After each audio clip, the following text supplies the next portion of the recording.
Saturday, which is weigh-in day. And at first, I was a little bit disappointed because, well, I didn't do a fasted weigh-in, first of all. Where'd my cards go? There they are.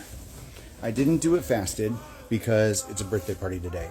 My pseudo-nephew, it's his 12th birthday.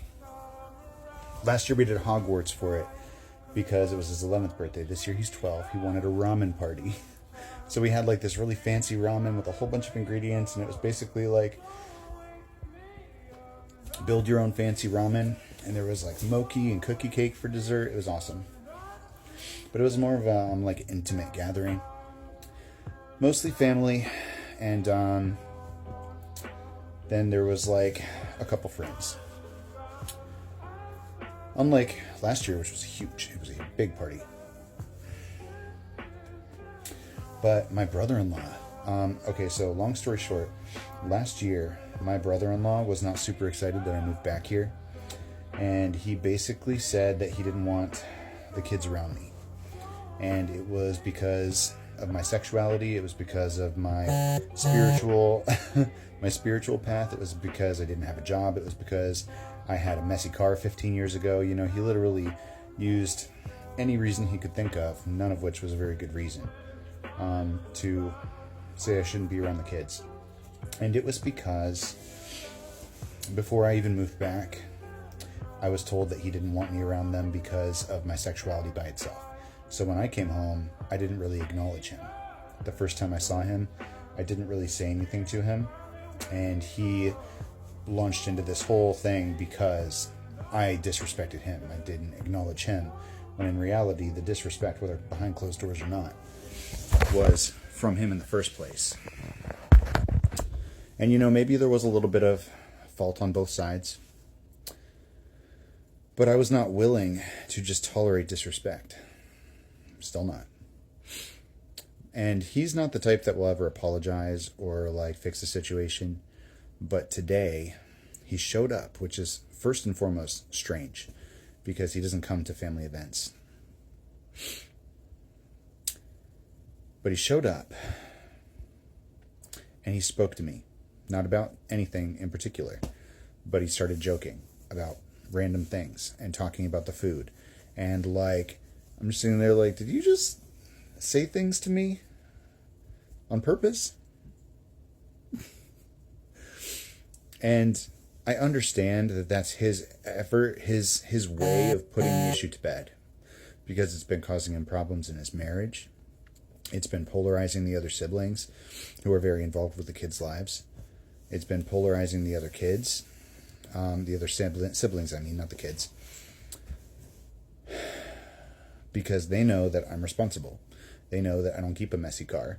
They know that I have a job, and even when I didn't have a job, I was focusing on important things, to me anyway. Not things that he respects, but it was important to me.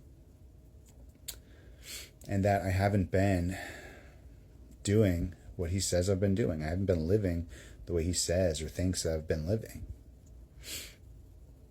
So they defended me, and it's caused some friction in the last year.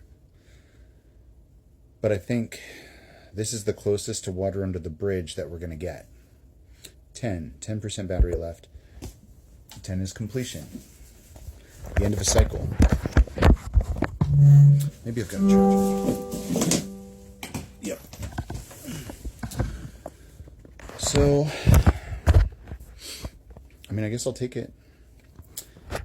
I don't need an apology, really, because I'm not expecting one. You know, I don't need it to be okay. I don't need it to have a good relationship with the kids.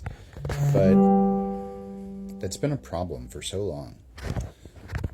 And I stopped feeling like a victim about it, and they started being able to come over more.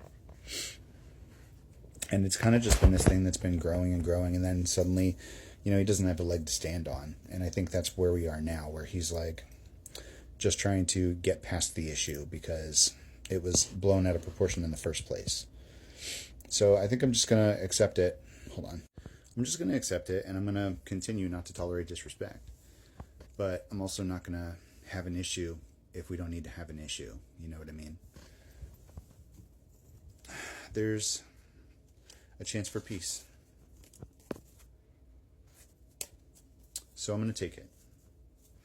Completion. And where do we start? The weigh-in? Okay, so it's been 3 weeks. I'm going to insert a screenshot of my gym sessions in here in a second. And I think I might have submitted one a day late because it's showing 8 workouts or something for this week, when in reality it's 6.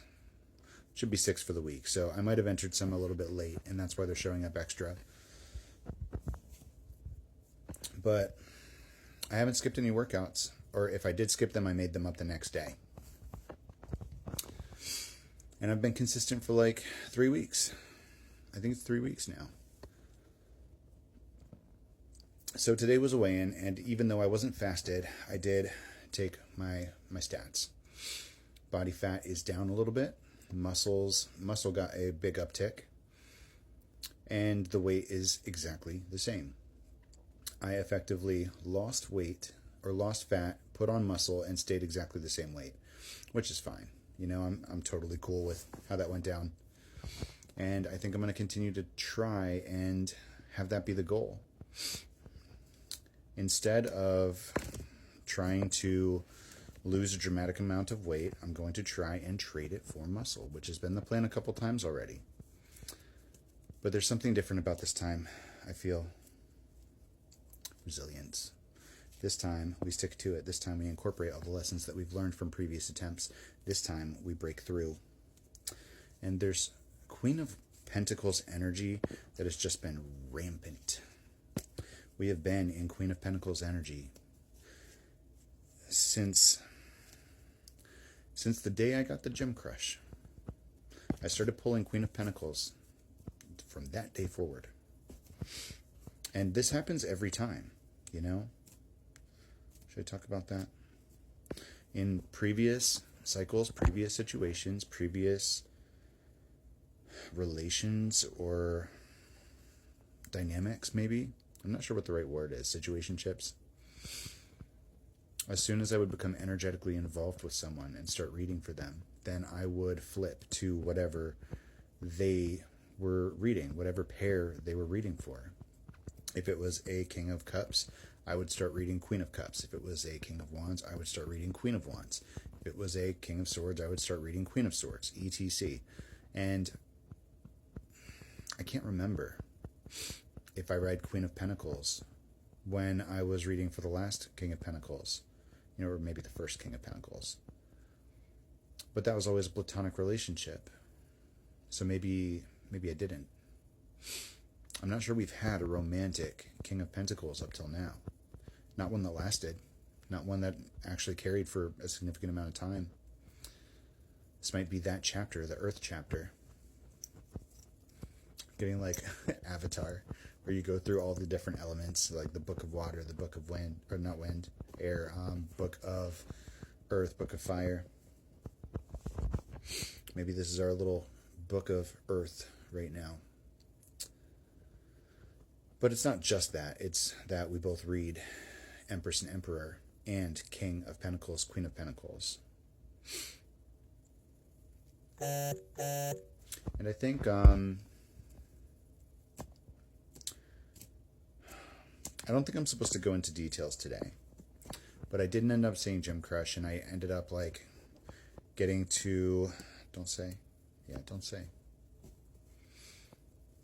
Well, there were some challenges in my day that might continue for the next couple days. We'll see what happens.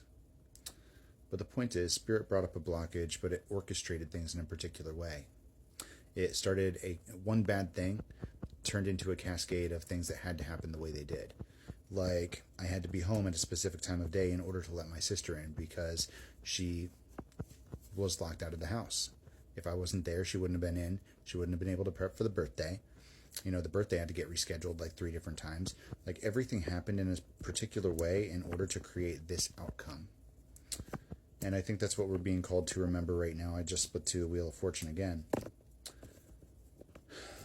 So let's go ahead and let destiny guide us. Spirit guide us.